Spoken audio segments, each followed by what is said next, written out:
E olha, o ministro Fernando Haddad declarou que o Brasil está sendo sancionado por ser mais democrático que o seu agressor. Vamos então com o André Anelli, que vai contar os detalhes dessa fala para a gente. Bem-vindo, Anelli. Obrigado, Evandro. Muito boa tarde a você e a todos aqui no 3 em 1 da Jovem Pan.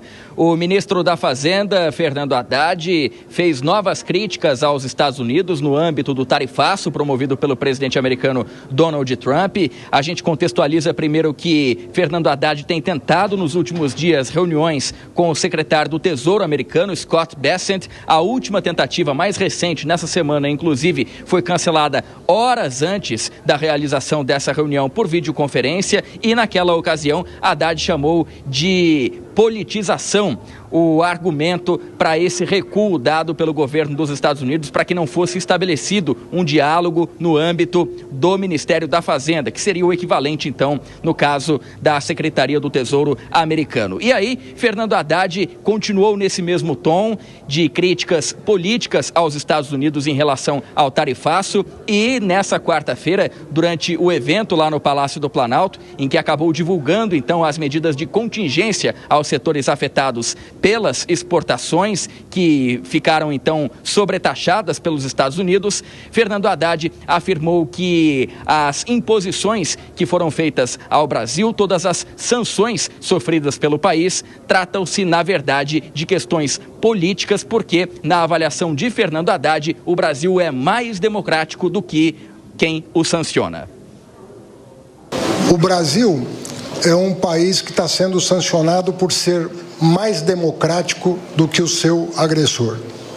É uma situação inédita e muito incomum no mundo, um país que não persegue adversários, não persegue imprensa, não persegue escritórios de advocacia, não persegue universidades, não persegue imigrantes legais ou ilegais, está sujeito a uma retaliação injustificável do ponto de vista político e econômico, como é o caso do Brasil. E diante da falta de avanço nessas negociações pelo rompimento do tarifaço, ou pelo menos para que haja um recuo parcial por parte dos Estados Unidos, o governo federal acabou anunciando esse plano de contingência, que seria uma forma de compensar os impactos sofridos pelos setores que exportam, principalmente para o país americano. Foram anunciados 30 bilhões de reais por meio de Fundo Garantidor de Exportações. Esses recursos vão ser utilizados para que os exportadores tenham acesso a um crédito com menores juros diante da atual taxa básica de juros, a Selic, atualmente em 15% ao ano, que torna então mais caro o crédito para todos os brasileiros, e também esses recursos para financiamento de exportações, portanto o anúncio de 30 bilhões, como explicou também o ministro Fernando Haddad. É um sistema de crédito voltado para a exportação. Então, nosso Fundo Garantidor de Exportações passa a contar agora, a partir de hoje, da edição dessa medida provisória, com recursos liberados para financiar a custo baixo os setores afetados pelo tarifaço, mas não só. Nós vamos atender prioritariamente quem foi atingido, mas o Fundo Garantidor de Exportações passa a operar em todo o setor exportador do Brasil. E, paralelamente, o governo federal segue negociando por meio do ministro do Desenvolvimento da Indústria, Comércio e Serviços, o vice-presidente Geraldo Alckmin, que já realizou reuniões com o homônimo dele, que seria então Howard Lutnick, que é secretário de Comércio Internacional dos Estados Unidos. Mas, até o momento, não houve nenhum tipo de sinalização por parte do governo Donald Trump de que essas tarifas não serão aplicadas ou serão diminuídas. Evandro. Obrigado pelas informações, André Anelli. Um abraço para você. Ô Bruno Musa, você entende que o Brasil estaria sendo sancionado por ser mais democrático que os Estados Unidos? Olha, Evandro, sinceramente, às vezes eu fico pensando se o governo tem alguma ideia do mundo que nós estamos vivendo ou da situação que nós estamos vivendo. Me parece uma tremenda infantilidade e ingenuidade. São frases que, me perdoe, dá vergonha alheia de ouvir que um governo está negociando em nome do Brasil algo extremamente sério da forma como é, da magnitude que é, para o impacto nas empresas e na vida das pessoas aqui. Por ser mais democrático, Justamente quando a grande acusação, além de bater no dólar, é por ter censurado empresas americanas e cidadãos americanos, a gente chegou a penalizar com R$50 mil quem usasse VPN, que tantas empresas usam VPN. Ou seja, a que ponto nós chegamos? Pessoas que têm ainda as suas redes censuradas, a rede toda, não um post. Estamos falando disso?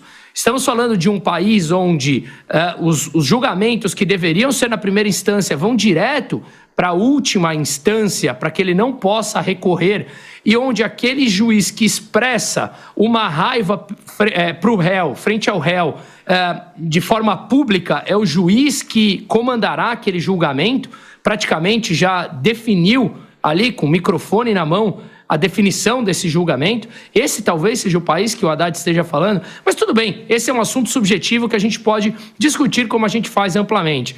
Agora, é extremamente infantil achar que o Brasil está sofrendo de tarifas tem a ver com a democracia no Brasil, que anda altamente questionável. É triste. E para você, Piperno, é triste? Não, está muito correto o ministro Haddad. Há uma infantilidade? Não, de forma alguma. Ele fala sobre casos concretos. Por exemplo, quem está sancionando o Brasil com as tarifas Bolsonaro é exatamente um presidente que, aqui no Brasil, você pode contestar decisões do Poder Judiciário. Lá nos Estados Unidos, o presidente Trump, ele simplesmente demite promotores que julgam e investigam o 6 de janeiro, demite promotores que investigam o caso Epstein, manda fechar plataforma, no caso o TikTok, se não passar para o controle americano. Não é que aqui no Brasil se interditou algum perfil. Lá já é de passeada, é no atacado, já vai a plataforma toda. Quer dizer, é um presidente que falou em anexar o Canadá, anexar, a Groenlândia, ameaçou o Panamá, corta recursos de universidades que mantenham protestos contra o governo. Vê se esse tipo de coisa tem aqui no Brasil. Você pode ter aqui no Brasil, repito, decisões do judiciário que a sociedade pode gostar ou não, contestar ou não, achar ou não abusivas.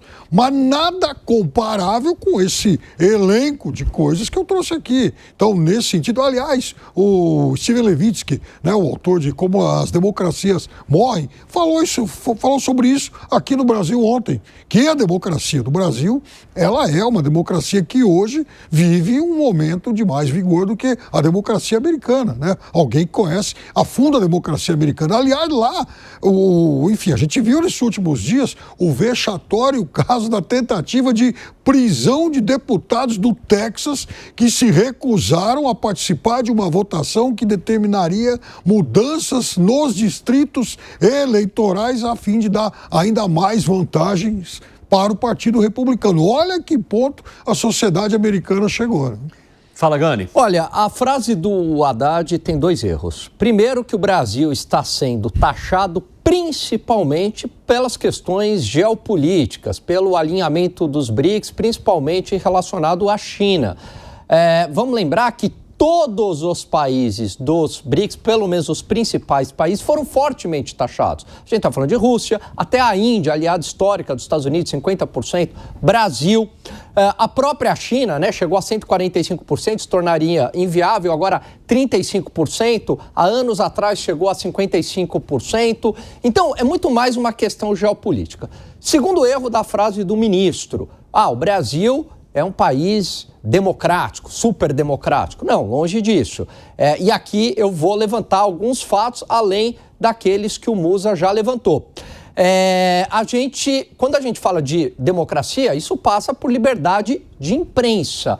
Teve uma matéria da revista Cruzoé que foi censurada por trazer fatos incômodos ao Poder Judiciário. A gente viu também durante o processo eleitoral uma censura prévia de um documentário da Brasil Paralelo, que nem chegou a ir ao ar e foi censurado previamente em nome da defesa da democracia. Uma licença poética, né? Vamos aqui só... É uma censura temporária, né? Não que ela vai persistir. Abrimos o precedente. A gente tem casos em que, no julgamento, o juiz, o promotor, a vítima é a mesma pessoa.